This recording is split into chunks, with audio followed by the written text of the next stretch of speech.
outside of the Mayfield and Darnold quarterback situation, the one other quarterback situation to focus on right now is one James Garoppolo in San Francisco.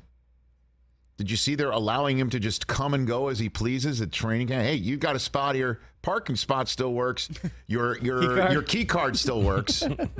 We're not kicking you out, Jimmy. You know, we just told you it's Trey's team, but we're not kicking you out. Come and go as you please. Food's good. You can go to the cafeteria. You want to work out? You can work out here. Sure. It's good. Stop by and say hello. Stop by, knock on the door. Door's always open. Hey, how you been, Jimmy? What's going on with you?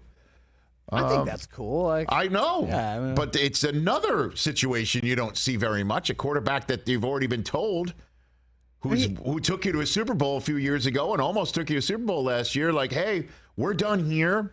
And you can hang out here as long as you want while we figure out where we're sending you next. He's still technically employed by them. Yeah, I know. So that's how many guys that you've seen technically employed by people are just like, you don't have to show. yeah. Just go home. You don't have to come here. You can watch soaps. Go home. That's like a couple that gets divorced and the husband doesn't move out.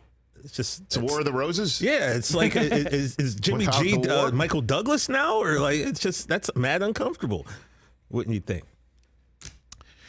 So it appears the inevitability of all this is, everybody. Why would you trade for somebody who would cost you 24 some odd million bucks that the team that has him on the roster is moved on from him? Why would you trade for him? You wouldn't. Just wait for you to release him. And if that team is Seattle, oh man, would that just add a whole new layer to everything? And obviously, you'd have to get up to speed. You'd have to learn the offense, so on and so forth. I understand that.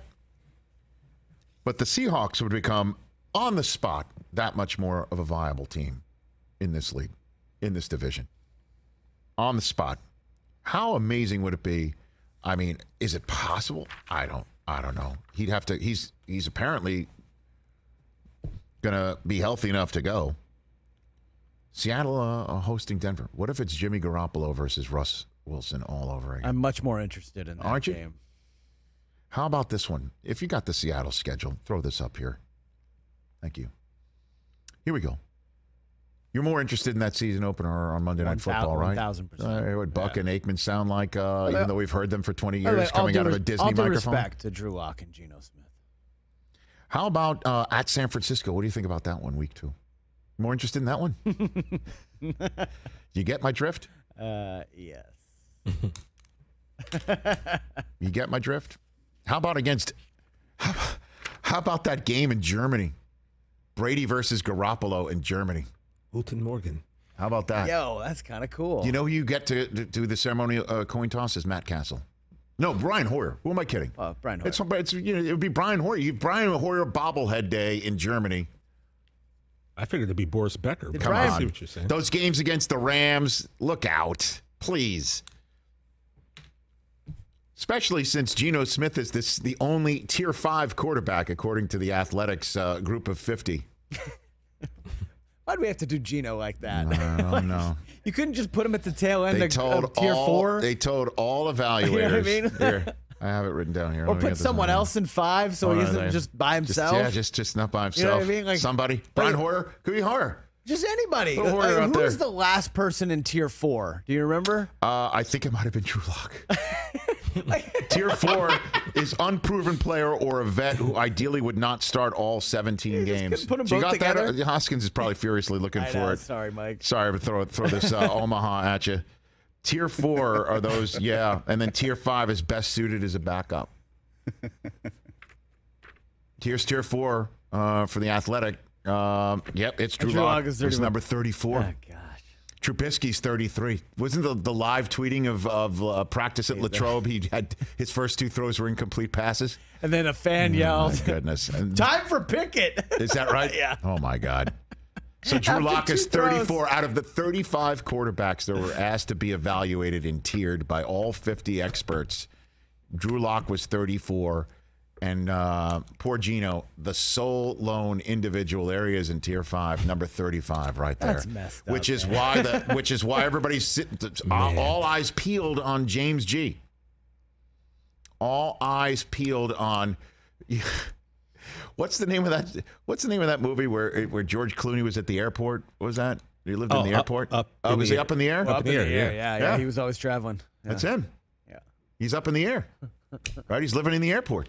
He's just living. That's where he is. He's just up in the air. We don't know where he's going to go, but it's definitely not going to stay in San Francisco. Terminal was the one where Tom that's Hanks. That's the one. Tom Hanks actually lived in the airport. That's the one. Right. That doesn't mean it doesn't fit the situation. The title Up in the Air does fit that. Yeah. Okay.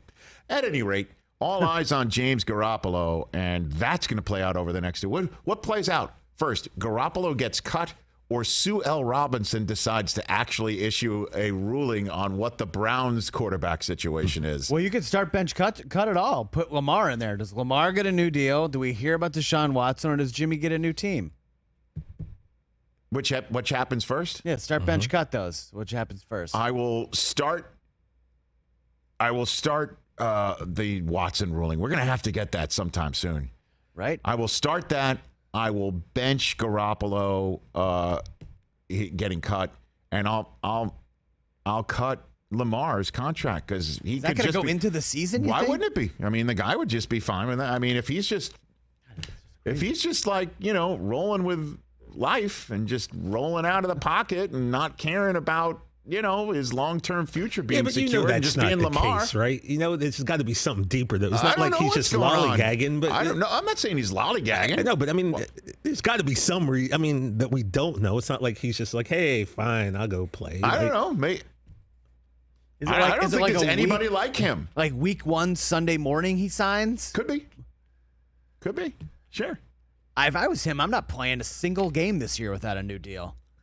By the way, you ever think that maybe Lamar's not happy with like we talked about yesterday with the weapons that he doesn't have, and maybe that has some effect on? I think it's confirmed. Too late. It's confirmed. It's confirmed. It's exactly how it's going to go. The week 1 Sunday, wake up. It'll be like breaking news on week 1 Sunday because he will take that momentum into week 1 and dominate week 1. Because guess who they're playing week 1?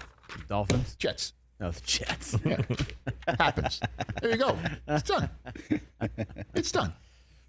It's done. By the way, when we talk about about MetLife, he'll sign it, and then he's got insurance, right? He's got insurance. He'll go to MetLife and dominate. Live his best life in MetLife with insurance. My best I mean, it's right there. It's right there. So yes, I will cut that. That'll happen last.